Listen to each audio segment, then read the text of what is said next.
Okay, good afternoon and welcome. My name is Sam and I'm one of the educators here at the Long Island Museum in Stony Brook. Right now, I am inside the Nassakeag one-room schoolhouse, which was a schoolhouse that was used in the Setauket area from about the mid-1800s to the early 1900s.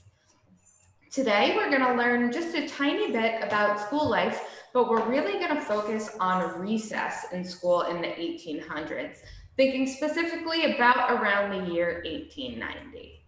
So if you were a student at the one-room schoolhouse in Setauket, things would be very different from the way school would be today. You would be attending a class full of students whose ages ranged from kindergarten all the way until 15 years old, what we would consider about 9th or 10th grade today. So that would be very different. And we would all be in this one classroom taught by one teacher. If it was a female teacher, she would be called a schoolmarm. And if it was a male teacher, he would be called the schoolmaster. They would teach all the different grades at the same time by writing lessons on the many chalkboards throughout the classroom for each grade, and the older kids would help the younger kids. The school days length depended on the season of the year. Kids only went to school in the winter and in the summer. In the spring, they needed to be home to help with planting season. And in the fall, they needed to be home to help with harvesting season because Long Island at this time was a rural community and most kids lived on farms and they had to help their families. So not only were the kids living on farms, and not only is this a one-room schoolhouse, but most of Long Island still didn't have electricity at this time. So the only way to light the schoolhouse was with the big open windows. We actually don't even have lights in here today. So the school day depended on how long the sun was out. During the winter school time, school days would be shorter because they would have to wait for sunup and they would have to leave before sundown. And then in the summer, school days would be longer because the sun is out for longer. Even though the school day was longer in summer, one of the perks of that was that they got 2 recesses instead of just the one that they'd have in winter and the one like you would have at school today that would go along with your lunch period. They also actually called lunch dinner at this time. The word lunch wasn't invented yet. People would have breakfast, dinner, and then supper at night. So today we're going to focus specifically on recess and the types of games they'd play, especially if they were having indoor recess, which would happen in the winter or if the weather was bad. So first we're just going to show you a picture of what some of the learning materials in the schoolhouse would look like, just to give you a little bit of an idea of what academic time would be like. So here we have a picture of the shelves behind a teacher desk, which would hold all of the students' books. Kids actually didn't have books that they bring back and forth to school because they were living and working on their family farms. They wouldn't have homework, so you didn't need to bring anything home with you. You would just get your materials from the teacher at the beginning of the day and give them back at the end of the day. We also have a sample picture here of a desk with a slate board and a copybook on it, which students would use to do their reading and writing. But now we're going to get into the fun part, the toys and games. So I'm going to show you the first recess toy that would be used. It's right here. It's a picture of pickup sticks. This is a game that consists of wooden sticks where you use one stick to try and pick up another stick without moving any of the other sticks. I know that sounds a little complicated, so now we're going to come back live and I'm actually going to demonstrate for you how this would work.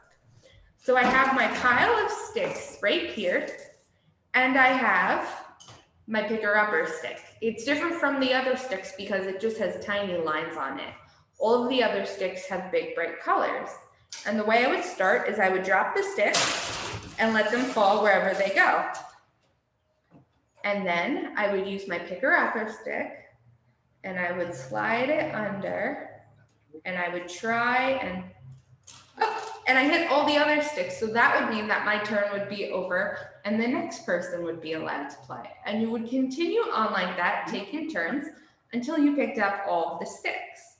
And I'm sure you've noticed the sticks have all different colors on them. We have red, blue, and yellow. The different colors would be worth different points. And at the end, you'd add up your point total for your colors. Maybe blue was 1, red was 2, and yellow was 3. And whoever had the most points would be the winner of pickup sticks. So that's one really fun game that they had back then. Another game that they had to play at recess, which we're going to show you in just a second, was something called Jacob's Ladder. Now you're going to notice a theme with all of these toys that we're showing here. They're all made out of wood. Wood was the main building material in the 1800s for pretty much everything, not just toys, but buildings as well.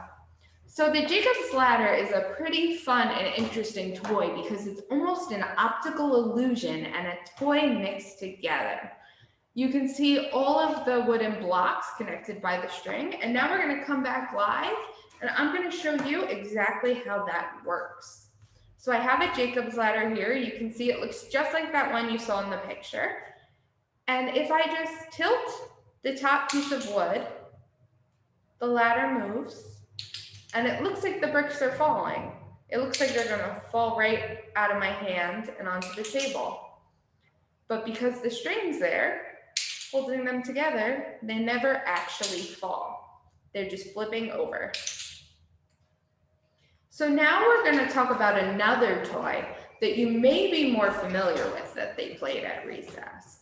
And that toy is a yo-yo. Their yo-yos were different from the ones we have today in that their yo-yos were made out of wood. We're going to show you one right here. You can see a close-up. You can see how the yo-yo almost blends in with the table because both the yo-yo and the table itself are wood. I don't know if you've ever played one before, but it's a pretty simple toy in the sense that you drop the yo-yo out of your hand off the string and you try and catch it. But it's also not a simple toy in the sense that it's actually quite difficult to move. And there's a lot of really interesting tricks that you can try and teach yourself to do with a yo-yo if you're more experienced. So now I'm going to show you in person. I have a yo-yo here. I have that wooden yo-yo. And then for comparison, we also have one of my coworkers' sons has a modern yo-yo. It's plastic. And you can see the string is neon. It's very different from the wooden yo-yo. And you would take the yo-yo and you would put it on your finger. This one's sized for kids, so it doesn't really fit my hand. And you would take it and you would drop it down, and the yo-yo is supposed to come back up to your hand. I'm not very good at yo-yo, so unfortunately, I'm not able to get it to come back up. But if you ever have one, maybe you can try. And there's all different kinds of tricks that you can learn how to do when you get good at it. But unfortunately, I'm not very good at it. I'm sure the kids in the 1800s had plenty of time during recess to master their skills in the yo-yo though. So now we're going to learn about one last recess toy, and that is the cup and ball toy, which you're seeing here. And I'm sure you know that you're actually going to be able to make your own cup and ball in a little bit. But first, we just wanted to teach you a little bit about the toy itself. So you're seeing here, it's exactly what the name says. It's a wooden cup on a wooden stick with a wooden ball. And you swing the cup and you try and get the ball to land in the cup. So we're going to come back live where I have that same cup and ball. And I'm going to try it and I'm going to see if I can do it. So I'm going to take this and I'm going to swing, and I swung too far. Let's try again. Okay, we're going to swing. Still not getting it. It's very difficult to do. You got to swing it just right. I almost got it. And you want to be careful because they're both wooden, so you don't want to hit yourself or your friend in the face. In the 1890s, you sat at a desk with two people. You would have a desk mate. So you would definitely want to be careful when you're playing not to hurt them. But if you got it right, it would land in the cup, just like that. So now we're actually going to get a chance to make our own cup and ball toy. And that one is going to have a little bit bigger of a cup, so it'll be a little bit easier to play with. So I'm just going to put up on the screen for a second the supplies that you should have to make the cup and ball toy. So you'll see here, you should have a cup, a ping pong ball, a piece of string, some duct tape, which you probably got wrapped around a tongue depressor or a little wooden stick, and you can just unravel the duct tape. It will unstick to itself. And then also some colored pencils. So now we're going to come back live and I'm going to walk you through this project. So the first step we're going to do is the simplest step. You're going to take your cup and your colored pencils and you're just going to write your name on it. So I'm going to write Sam on mine, just like that. And then you can also decorate your cup as well. Maybe you want to draw dots or stars or color it in like the rainbow. And we're just going to take a minute or two and take some time to decorate our cups however we want. You can do one color, you can do multiple colors, whatever it is you want to do. This is your cup and ball toy, and you can make it however you like.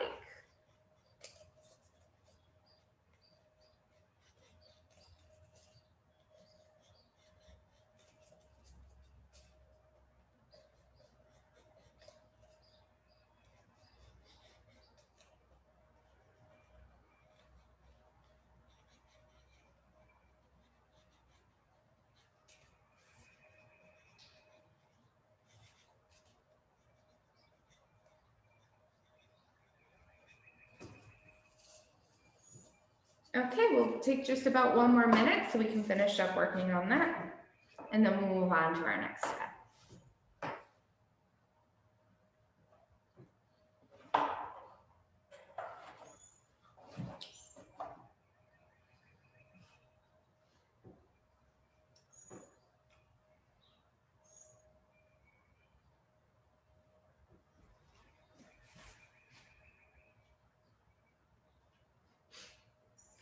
The next step for me was finding the end of my duct tape roll. So you're going to want to prepare 2 pieces of duct tape.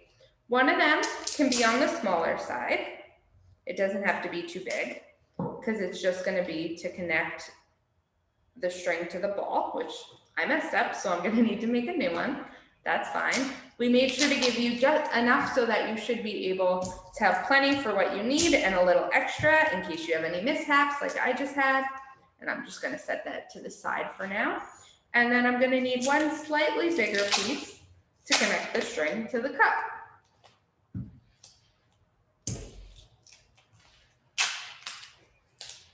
Okay, so we're going to move on to the first step of building our cup and ball toy, the easiest step. And we're going to flip the cup over and set it down so that the bottom of the cup is upright.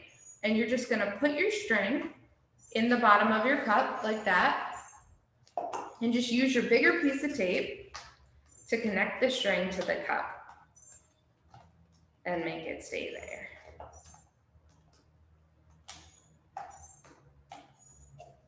Okay, and then when you're done with that, you can flip your cup back over, and you should have a cup with a piece of string hanging down from it now. And then this one's a little bit trickier, but not too hard. You're going to take your ball and your string, and you're just going to lay your string over your ball. And you're going to take your second piece of duct tape, that smaller piece, and you're just going to tape the string onto the ball. So when you're all done, you should have a ball on a string connected to a cup, which, as I'm sure you realize, looks quite different from this cup, which has a handle and it's a little bit smaller.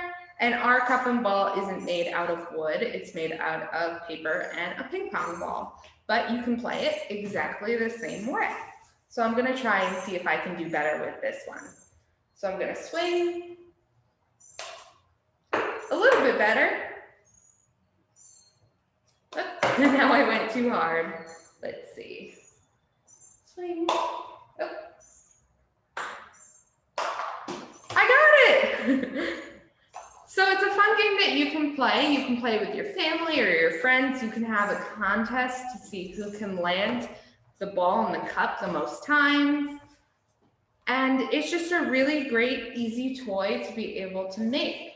So kids would get to play all of these things during recess in the 1800s. They would also have toys that we didn't get to look at today, like dominoes and jacks and they might have even had cards, all different things that they would get to play with inside when the weather was bad. They had plenty of games that they would play outside too, like games like tag and hoops and graces, all different fun games. I'm sure you've played tag before, and hoops and graces are 1800s games. One of them, hoops, involves running along and pushing a big hoop on the ground, and graces involves catching a small hoop on two little wooden sticks, and you throw it back and forth. It's almost like playing catch. Do we have any questions or any thoughts about the 1800s toys or recess that anybody wants to share, maybe in the chat?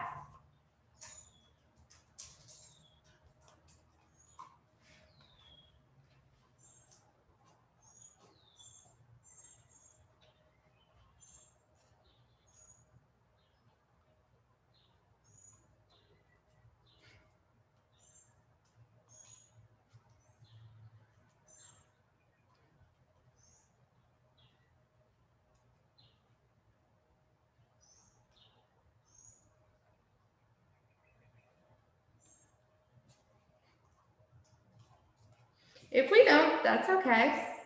So we just want to thank you for coming to our program and learning all about recess in the 1800s. We hope you learned about some cool games that maybe you would want to try for yourself. Between independent game stores and the internet, you can find most of these toys still. Old wood versions just like this, or new versions that will probably be made out of plastic and metal. And you can try playing games for yourself and see what it's like to play games that were made in the 1800s. Thank you so much.